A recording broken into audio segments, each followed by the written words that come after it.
Hello മക്കളെ, welcome back to Xylem learning. It's me Reema miss ആണ് മക്കളെ. യെസ്, നമ്മുടെ ഡൈവേഴ്സിറ്റി ഇൻ സോഷ്യൽ ലൈഫ് എന്ന ചാപ്റ്ററിൽ വളരെ ഇമ്പോർട്ടൻ്റ് ആയിട്ട് നമ്മൾ പഠിക്കേണ്ട ഒന്നാണ് എന്താ ഗോത്ര സമൂഹം അഥവാ ട്രൈബൽ കമ്മ്യൂണിറ്റി എന്ന് പറയുന്നത്.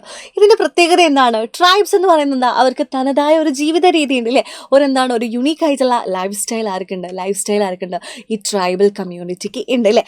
ഓക്കെ, അവരെവിടെയൊക്കെ താമസിക്കാറുള്ളത്, അവരെവിടെയൊക്കെയാണ് താമസിച്ചിട്ടുണ്ടായിരുന്നത്? യെസ്, അവർ കാടുകളിലും കുന്നുകളിലും അല്ലെ, ഫോറസ്റ്റ്, ഹിൽസ്, അല്ലെങ്കിൽ ഏതെങ്കിലും ഐസൊലേറ്റഡ് ആയിട്ടുള്ള വാലീസിലൊക്കെ ആയിരുന്നു അവർ താമസിച്ചിട്ടുണ്ടായിരുന്നത് അല്ലേ. അപ്പോൾ നമുക്ക് അവരെക്കുറിച്ചൊന്നും പഠിച്ചു നോക്കിയാലോ. വളരെ ഇമ്പോർട്ടൻ്റ് ആണ്, എന്തായാലും മക്കൾ അറിഞ്ഞിരിക്കേണ്ട ഒന്നാണിത്. ഓക്കെ, പറയാം.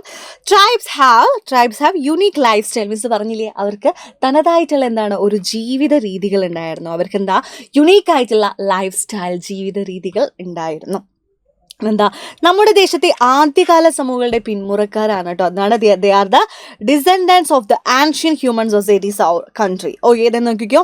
ഇന്ന് ഇവരിൽ ഭൂരിഭാഗം എവിടെയാ? മിസ് പറഞ്ഞില്ലേ, കാടുകളിലെ ഫോറസ്റ്റിലോ ഹിൽസ്, കുന്നുകളിലോ, പിന്നെയോ interior parts of the isolated valleys. ഒന്നെങ്കിൽ ഐസൊലേറ്റഡ് ആയിട്ടുള്ള വാലീസ് ഇല്ലേ, അതായത് ഒറ്റപ്പെട്ട് കിടക്കുന്ന വാലീസ്, താഴ്വരകളിലൊക്കെയാണ് സാധാരണയായി താമസിക്കാറുണ്ടാവുക. യെസ്, ഈ ട്രൈബൽ കമ്മ്യൂണിറ്റി അവിടെയൊക്കെയാണ് താമസിക്കാറുണ്ടായിരുന്നത്.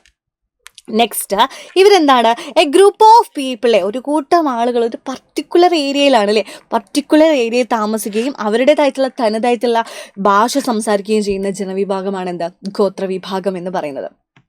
അവർ കൂട്ടം കൂടിയിട്ട് A group of people who lives in particular area, പ്രത്യേക സ്ഥലങ്ങളിലാണ് അവർ താമസിക്കാറുണ്ടായിരുന്നത്. അവർക്ക് തനത് ഭാഷ തനതായിട്ടുള്ള ഒരു ഭാഷ സംസാരിക്കുകയും അവരെയാണ് ട്രൈബ്സ് എന്ന് വിളിക്കുന്നത്. ഓക്കെ, ഞാൻ നോക്കിക്കോ.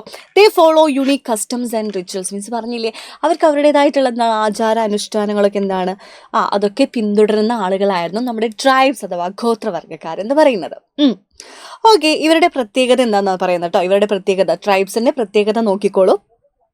അവരെന്താണ്? യെസ്, ഇവർ നമ്മൾ പറഞ്ഞില്ലേ, മലയോരങ്ങളിലോ കുന്നുകളിലോ ഐസൊലേറ്റഡ് ഏരിയസിലായിരിക്കും ഇവർ താമസിക്കാറുള്ളത് അല്ലേ. Generally the tribal settlement are located in hills, കുന്നുകളിലോ, ഫോറസ്റ്റ് ആൻഡ് ഐസൊലേറ്റഡ് വാലീസ്, ഒന്നുകിൽ കാടുകളിലോ അല്ലെങ്കിൽ ഒറ്റപ്പെട്ട് കിടക്കുന്ന വാലീസ്, താഴ്വരകളിലൊക്കെയാണ് ആര് താമസിക്കുക? നമ്മുടെ ട്രൈബൽ കമ്മ്യൂണിറ്റിയിലെ ട്രൈബ്സ് ഒക്കെ താമസിച്ചിട്ടുണ്ടായിരുന്നത്. ഓക്കെ, എന്താ നോക്കിക്കോ. Each tribal group live together A particular area. ഓരോ ഗോത്രസമൂഹം ഒരു പർട്ടിക്കുലർ ഏരിയയിലാണ് താമസിക്കുന്നത്. യെസ്, വനവിഭവങ്ങൾ ശേഖരിച്ചും. അവരെന്തൊക്കെയാണ്? വനവിഭവങ്ങൾ അല്ലേ, നമ്മുടെ കാടുകളിലുള്ള ഫുഡ് ഐറ്റംസ് ആണ് അവർ കഴിക്കാറുള്ളത്. പിന്നെയോ പരമ്പരാഗത രീതിയിൽ കൃഷി ചെയ്തുമാണ് അവർ ജീവിക്കുന്നത്. ഇവർക്കിടയിൽ പലരും കുലത്തൊഴിലുകൾ ഉണ്ടാവും. കുലത്തൊഴിൽ വെച്ചാൽ ഓരോ കൊല്ലപ്പണിക്കാരുണ്ടാവും, പിന്നെ ആശാരി പണിക്കാരുണ്ടാവും. എല്ലാവർക്കും കുലത്തൊഴിലുകൾ ചെയ്യുന്ന ആളുകളും ഇവിടെ ഉണ്ടായിരുന്നു. ഓക്കെ, ഇത്രയാണ് നമ്മുടെ ട്രൈബൽ സൊസൈറ്റിയുടെ പ്രത്യേകത എന്ന് പറയുന്നത്, ട്രൈബൽ കമ്മ്യൂണിറ്റിയുടെ പ്രത്യേകത എന്ന് പറയുന്നത്. നിങ്ങൾ ഓർത്ത് വെക്കേണ്ടത് എന്താണ്? അവർക്ക് അവരുടേതായ ഭാഷയുണ്ട്. അവരൊരു കൂട്ടം ആളുകൾ ഒരു പർട്ടിക്കുലർ ഏരിയയിലാണ് താമസിക്കുന്നത്.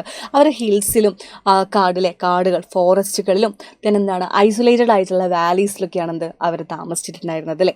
അപ്പോൾ അവർക്ക് അവരുടേതായിട്ടുള്ള യുണീക്ക് ആയിട്ടുള്ള ലൈഫ് സ്റ്റൈലുണ്ട്. അപ്പോൾ ഇത്രയും കാര്യങ്ങൾ നിങ്ങൾ എന്തായാലും പഠിച്ചിരിക്കണം. ഇതേപോലത്തെ കുഞ്ഞു വീഡിയോസ് ആയിട്ട് മിസ് ഇനിയും വരുന്നതായിരിക്കും. ടാറ്റാ, ബൈ.